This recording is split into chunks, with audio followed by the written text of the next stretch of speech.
एक तरफ यूक्रेन में बारूद बरस रहा है, न्यूक्लियर वॉर की आशंका गहराती जा रही है, लेकिन जरूरी नहीं कि आशंका सच साबित होने के लिए युद्ध के मैदान की लोकेशन सही हो। दरअसल न्यूक्लियर वॉर का असली मैदान यूक्रेन कम, ईरान ज्यादा नजर आने लगा है। ऐसा इसलिए नहीं कि ईरान के 6 शहरों पर ड्रोन अटैक हुए हैं, बल्कि इसलिए कि इन ड्रोन अटैक में जिस देश का नाम सामने आ रहा है वो यूक्रेन है। और जैसे यूक्रेन को लेकर हलचल बढ़ी, वैसे ही रूस में ईरान को न्यूक्लियर हथियार देने की मांग उठ गई। तो क्या वाकई न्यूक्लियर जंग की शुरुआत ईरान से होगी? आप देखिए ये रिपोर्ट। बदला वर्ल्ड वॉर का मैदान, तबाही का ठिकाना ईरान। हाहाकारी बारूद जहां बरस रहा है वो ठिकाना दुनिया जानती है। जहां से विश्व युद्ध की शुरुआत का सीन नजर आ रहा है वो देश यूक्रेन है। लेकिन ये सिर्फ अनुमान है। न्यूक्लियर विस्फोट के असल बादल जहां गहराने जा रहे हैं वो ठिकाना ये नहीं है, बल्कि असली वॉर। ऑर्गेनिक फार्मिंग करेंगे तो सिर्फ आपकी ही सेहत ही नहीं, बल्कि आपके पैसों की सेहत भी अच्छी रहेगी। ऑर्गेनिक फार्मिंग सीखनी है तो फ्रीडम ऐप को अभी डाउनलोड करो। जोन है मिडिल ईस्ट का सबसे अहम मुल्क ईरान। आपको जानकर हैरानी होगी कि ईरान पर 2 दिन में हुए सीरियल अटैक के पीछे भले ही इजराइल का हाथ माना जा रहा हो, लेकिन सच है कि अब तक ईरान के असली दुश्मन का खुलासा ही नहीं हुआ, और जो हुआ उसने पूरी दुनिया को दहला दिया। ईरान पर ड्रोन अटैक के लिए जिम्मेदार देशों में पहला नाम यूक्रेन का है। आपको जानकर हैरानी होगी, लेकिन यही सच है। ईरान पर ड्रोन अटैक का कनेक्शन यूक्रेन से मिल रहा है, और ये कल्पना नहीं बल्कि विशेषज्ञों का अनुमान है, वो भी यूक्रेन की तरफ से जारी हुए बयानों के आधार पर। पहले बयान समझिए, फिर ईरान यूक्रेन लिंक की पड़ताल का पूरा विस्तार भी हम आपको बताएंगे।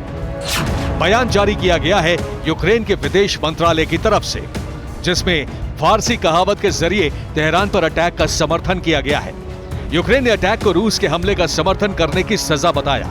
सिर्फ इतना ही नहीं, यूक्रेनी विदेश मंत्रालय के प्रवक्ता ने फेसबुक पर यह भी लिखा कि यूक्रेन ने ईरान को बार बार चेतावनी दी थी कि रूस के समर्थन के परिणाम घातक होंगे। इस टिप्पणी के बाद ईरान सरकार ने तेहरान में यूक्रेन के प्रभारी को भी तलब कर लिया।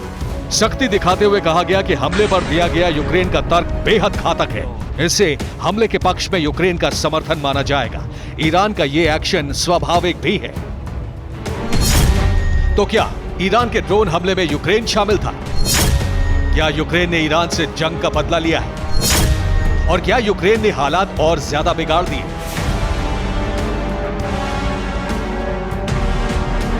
सवाल उठना लाजमी है, क्योंकि ईरान पर अटैक के बाद प्रेसिडेंट ज़ेलेंस्की के एडवाइजर की फेसबुक पोस्ट पर हंगामा मच गया है, और इस हंगामे के बीच यूक्रेन पर ड्रोन अटैक का शक गहराने लगा है। और ये मुमकिन है कि ईरान को यूक्रेन टारगेट करे, क्योंकि जीत के करीब पहुंच चुके यूक्रेन का पासा ईरान ने ही पलटा था। जंग के बीच ईरान ने रूस को ड्रोन सप्लाई किए थे। ईरान से रूस को मिसाइल्स मिलने का भी अनुमान है। रूस ने ईरानी ड्रोन से जंग का रुख पूरी तरह बदल दिया।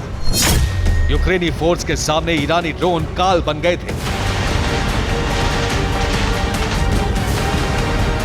जाहिर है, यूक्रेन के खिलाफ जंग में रूस ईरान की डील बड़े पैमाने पर हुई थी, जिसमें ईरान को फाइटर जेट्स भी मिलने वाले हैं। लेकिन दावा यह है कि ईरान अब रूस के अलायंस का अहम हिस्सा बन गया है। इसलिए इजराइल की तरफ से बढ़ रहे खतरे को देखते हुए अमेरिका के खिलाफ रूस ईरान का साथ दे सकता है, और इसमें ईरान को न्यूक्लियर पावर बनाना भी शामिल है।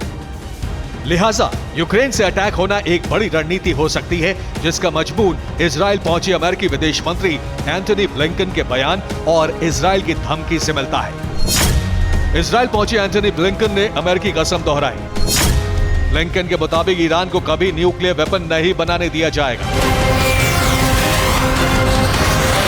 वहीं इजराइल ने भी ईरान के न्यूक्लियर ठिकानों को तबाह करने की कसम ली है। इजरायली एयरफोर्स में शामिल F-15X और GBU-57 के कॉम्बो का जिक्र करते हुए ये कहा गया कि इसी कॉम्बो ने इराक और सीरिया को न्यूक्लियर विनाश से रोका था, और अब ईरान की पहाड़ियों पर न्यूक्लियर ठिकाने इन्हीं प्लेन के निशाने पर हैं। लेकिन ईरान के सामने अब एक नया रास्ता खुल चुका है, और ये रास्ता है रूस। रूस में ईरान को न्यूक्लियर वेपन देने की मांग हो रही है। हालांकि ईरान के पास भी वेपन के लिए संवर्धित यूरेनियम मौजूद है। मुमकिन है कि रूस न्यूक्लियर हथियार ना देकर ईरान को तकनीक दे, और ये हुआ तो फिर न्यूक्लियर हथियार के साथ विश्व युद्ध की शुरुआत हो जाएगी।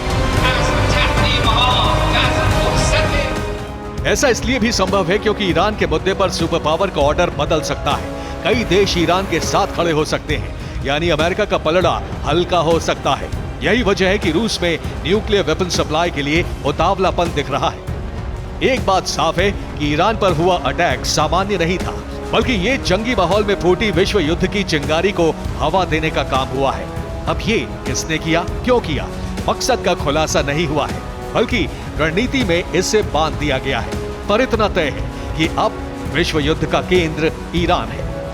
Bureau report, TV9 Bharatvarsh. Organic farming करेंगे तो सिर्फ आपकी ही सेहत ही नहीं, बल्कि आपके पैसों की सेहत भी अच्छी रहेगी। ऑर्गेनिक फार्मिंग सीखनी है तो फ्रीडम ऐप को अभी डाउनलोड करो।